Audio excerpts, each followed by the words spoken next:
everybody, and welcome to BeamNG.drive. I am here with another Rally Forest episode. I already recorded this, but OBS decided it was going to be a pain, and for whatever reason, the frame rate was terrible. So yeah, I'd switched recording programs for Beam. I was testing out OBS to see if it worked. It did work fine before, for whatever reason now it's giving me crap FPS. But yeah, I'm here with the 200BX. I think that's what this car is. I think that's the one I chose. Yeah, 200BX. Yeah, I don't know how this car is going to fare. It is the base model. So it's basically the second one in the list of 200BXs. You have like the standard and then you have base. I don't know if there's much of a difference between them. I'm not sure what to think about it. It's a sports car, so I don't know if it's going to have the suspension to deal with the course. It's also not the most powerful of cars. It has, I believe, 130 some horsepower. So I don't know if it's going to be able to challenge the likes of the Sunburst, but depending on how we deal with the bumps and how we deliver our power, we may be able to go quicker than the D series that went last time, and I almost immediately rolled, and I can see a problem already. Well, we've lost something. Our suspension does not like bumps. We do seem to get bounced around a little bit.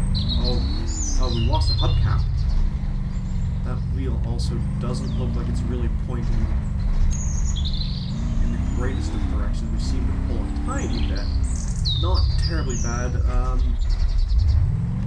come off it. Come on, get turned. You're a rear-wheel drive car. You can get turned around a hairpin.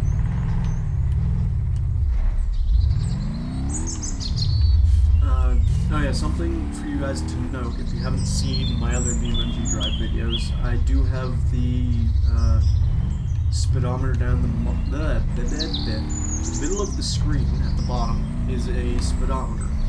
That measures your airspeed, so it's basically how quickly the car is moving. The Beam speedometer, like in-game in the bottom right, that measures your wheel speed, so if you have a wheel in the air or something, oh, would you stop fishtailing so, oh, of course. Stuck. I wonder if I can. No, I can't do. So yeah, as I was saying, well, that's one lap gone for the 200BX. Yeah, Beam's speedometer measures wheel speed. So if you have like a wheel in the air and you just spin it constantly, it will go completely crazy. Most of the time it's fairly accurate, but there are times when you get like wheel spin, it will say, oh yeah, you're going extremely quickly when you're really not. Also, a rule of this series, each vehicle will get 3 runs around our rally stage. If a vehicle has to be reset, man, the hubcaps just ping off this. That was crazy. We just barely brushed wall and the hubcap just went to space.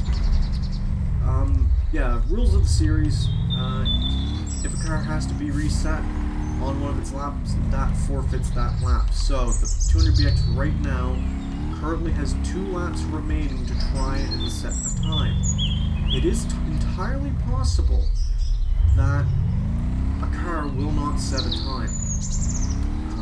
We haven't had it yet. This is only a 3rd vehicle to go. Both the Sunburst and the D series did set times when they were run. Come on, get a little bit of control. So we haven't had a car yet not set a time, but it is entirely possible that a car could run and waste all 3 of its laps and not actually set a time. So far the car isn't too bad. It is fairly oversteery, as you can see there. It doesn't really like the bumps either. I think part of my problem is actually the camera is being annoying.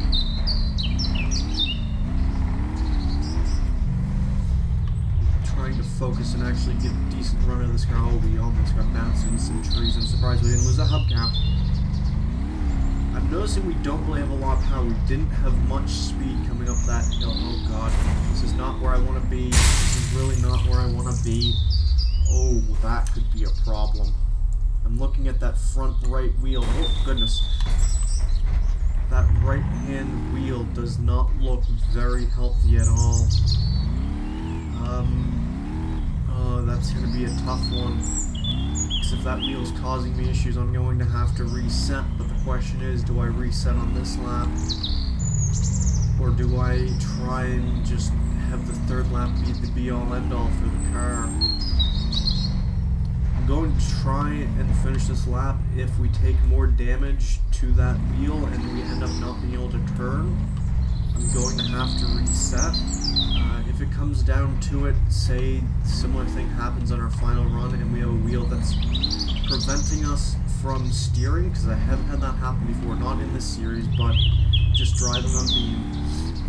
If you have a wheel that, say, the steering is gone and it completely is preventing you from steering in either direction, I am going to make a rule that I am allowed to tear a wheel off. Now, I will have to sit still for a little while and actually stop bouncing around. I will make the rule that I will have to, or am allowed to, take the car and rip the wheel off, basically. Come on. Oh, that was the front bumper. Can we grab onto something a little bit more solid, please, and try and get the car up onto the road? So yeah, if we do end up losing a wheel, come on.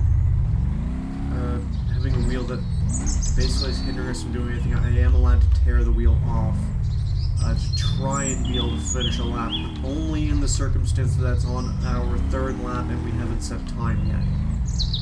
This car, if it does set a time, it's not going to be great. That front wheel is really causing us issues. We're actually struggling for a bit of performance, and we can barely turn. As much as I want to finish a lap with this car, the time is not going to be impressive.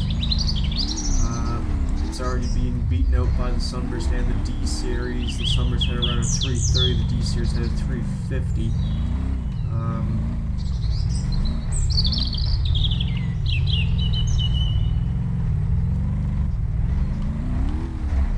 You know what?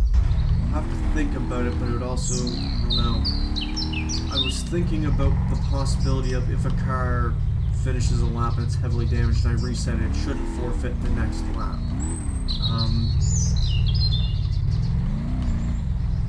I don't know. Because, in doing that, it would kind of be cheating the DC. Oh, no. Well, I guess that solves my little bit of a conundrum of do I try and finish the lap or not? With the wheel the way it was, actually both front wheels were pretty... They had some funky angles going on, let's just say that. And how bouncy the suspension already was at the rear. We came around that corner and got bounced around a little bit, and with the camber and stuff on the wheels, we ended up getting bounced so much that we dug in and rolled and ended up upside down in a river. And that will see the engine completely hydro-locked. So it is do or die time for the 200BX. It is finish a lap or be the first car to be a DNF. Come on, my goodness, it has so much... It's almost like turbo lag, except we don't have a turbo. In first gear, when you're low down the reds, you just have no power delivery at all. Oh, for Pete's sakes. And ended up on the roof, of course. Well, this isn't a great start. I think one of our rear wheels is at a funky looking angle. We're not going to be able to make it up there without me. Oh, that was reverse.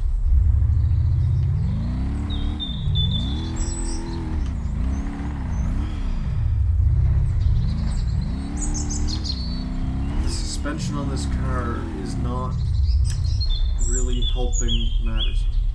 I guess I'll just pull the car up by the trunk, whatever works.